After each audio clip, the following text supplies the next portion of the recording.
السلام علیکم۔ حضرت امام حسن علیہ السلام کے اقوال: چپ رہنے والا آرام سے رہتا ہے اور سلامتی اس کا ساتھ دیتی ہے۔ مسلمان وہ ہی جو پڑوسی پر احسان کرے۔ حسد ایک آگ ہے جو انسان کو جلاتی ہے اور دوسروں کو عداوت پر ابھارتی ہے۔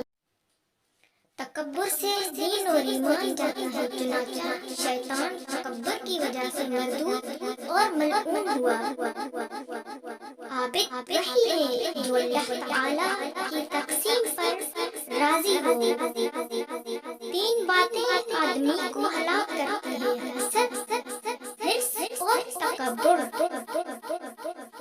حرص سے آدمی مصیبتوں میں پھنس جاتا ہے۔ Islamic Savera YouTube channel please subscribe.